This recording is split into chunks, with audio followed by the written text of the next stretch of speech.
Shalom, selamat jumpa kembali saudara-saudara yang saya kasih dalam kasih Tuhan. Pada kesempatan ini, di renungan harian ini, saya mengajak kita akan mengisi kehidupan kita dengan firman Tuhan. Terlebih dahulu mari kita berdoa. Tuhan yang senantiasa menolong, Tuhan senantiasa menyertai, memberkati kehidupan kami semua yang ada. Terpuji Engkau Tuhan, Tuhan juga yang akan terus menolong, menyertai, memberkati hidup kami ketika kami bersama-sama membaca dan kami mau menerima kebenaran firman-Mu. Amin. Saudara, firman Tuhan pada kesempatan ini saya pilihkan dalam Roma 8. Silakan buka Alkitab Roma 8 ayat 28. Roma pasal 8 ayat 28 saya baca bunyinya begini. Tetapi kita mengetahui bahwa segala sesuatu bekerja bersama-sama mendatangkan kebajikan bagi orang yang mengasihi Allah. Saudara-saudara yang saya kasih Tuhan, memang dalam kehidupan kita ketika kita mengalami penderitaan, pergumulan yang berat, kalau kita tidak melihat segala sesuatu yang ada itu bekerja bersama dari kebaikan Allah, kita mengasihi Allah, maka terkadang kita cemas, kita putus asa. Karena itu saudara, rencana yang Tuhan berikan dalam hidup setiap orang adalah rencana yang indah, luar biasa. Karena itu saudara, saya berikan satu ilustrasi saat ini kembali. Seorang misionaris, dia ditugaskan, dia menyampaikan Injil. Dia menjadi penginjil di daerah yang pedalaman, kata dia di Afrika pedalaman. Menurut cerita yang ada, memang suku yang ada di daerah pedalaman Afrika itu ada yang menyebutkan ada yang kanibal, suka makan daging manusia. Namun saudara, cerita yang ada itu tidak memberi pengaruh terhadap diri misionaris yang ada. Ketika dia sebagai hamba Allah, sebagai hamba Tuhan, dia punya iman, dia punya keyakinan penuh bahwa Tuhan pasti memakai dirinya di daerah pedalaman Afrika yang berjumpa dengan orang-orang kanibal. Saudara-saudara, satu kali sebelum ia berangkat ke daerah pedalaman Afrika tersebut, ia bepergian dengan mobilnya yang ada, pasti dengan urusan-urusan perlengkapan, mengurus visa, segala macam surat-surat yang ada.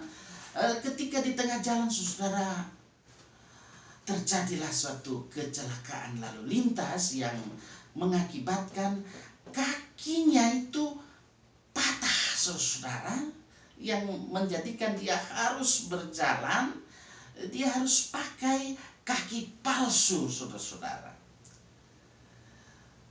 Dia berdoa begini, Tuhan, jika Tuhan mau memakai saya, mengapa kaki saya harus hilang, harus patah?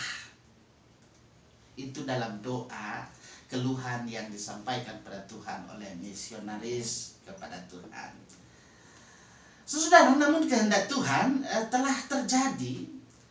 Ia harus tentu berangkat memenuhi janjinya untuk pergi ke pedalaman Afrika dengan kaki palsu.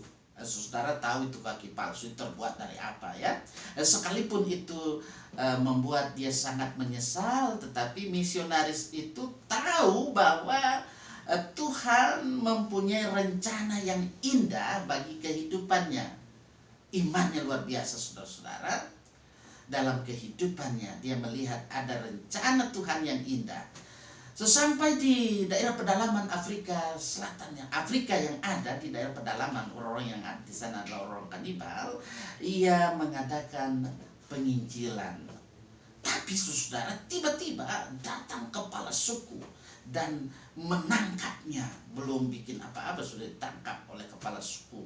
Mereka akan menyantap daging dari misionaris yang memang luar biasa tambunnya itu. Saudara, di situ misionaris ini dia berkata, baiklah tuan-tuan, saya relakan kamu makan daging saya ini, tubuh saya ini. Ia copot kaki palsunya dan memberikan kepada anak buah dari kepala suku, karena mereka itu kan di daerah pedalaman, tidak tahu bahwa itu daging, ya dia tidak tahu itu kaki palsu. Nah, mereka sangat heran akan kejadian yang ada itu, tetapi mereka itu tidak peduli. Kenapa sih dia langsung kasih DP apa ini dia dagingnya ini, kakinya ini. Mereka pun mulai santap, boy. Dia santap kaki palsu yang memang seperti daging yang empuk, yang tambun. Namun saudara, tidak seorang pun yang dapat menggigit, tidak seorang pun yang dapat memakannya. Karena apa? Besi, aduh luar biasa. Akhirnya saudara, kaki palsu itu sampai ke tangan kepala suku yang ada. Ia pun tidak dapat memakannya, sama, tidak bisa dia makan, dia gigit, tidak mampu dia gigit. Melihat kejadian itu dari pengalaman yang mereka alami itu, wah, kepala suku itu dan tentu orang suku pedalaman yang di Afrika itu jadi takut. Mereka pikir hamba Tuhan ini adalah utusan. Mereka kan masih percaya dengan agama arkeis. Mereka bilang, oh itu utusan dewa. Karena itu mereka menyembah dan bertanya kepada misionaris yang ada ini, apa yang harus kami perbuat, Pak Misionaris? Itu. Kesempatan itu dipergunakan oleh misionaris yang ada itu supaya dia bisa beraksi untuk memberitakan kabar baik, memberitakan Injil Tuhan Yesus Kristus. Saudara, banyak orang yang menjadi percaya. Nah, setelah kita melihat dari ilustrasi yang ada dengan merenungi keberhasilan pelayanannya itu, barulah dia mengerti mengapa ia mengalami kecelakaan pada waktu lalu. Ya, dia pikir-pikir, oh ya, Tuhan punya rencana yang indah.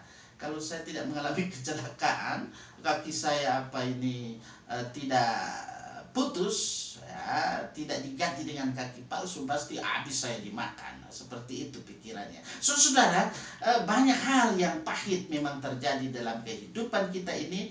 Tetapi mari saja kita, janganlah iman kita kendor, ya. Jangan iman kita kendor. Dalam keadaan apapun, Tuhan pasti akan bekerja di dalam kita. Amin. Iya, amin. Karena itu, mari kita syukuri semua. Syukuri apa yang ada, bersyukurlah senantiasa. Bagaimana firman-Nya? Tetapi kita mengetahui bahwa segala sesuatu bekerja bersama-sama mendatangkan kebajikan bagi orang yang mengasihi Allah. Saudara, kita semua yang ada, saya percaya kita mengasihi Allah.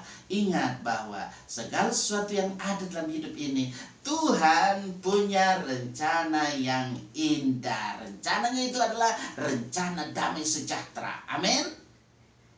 Terpujilah namanya.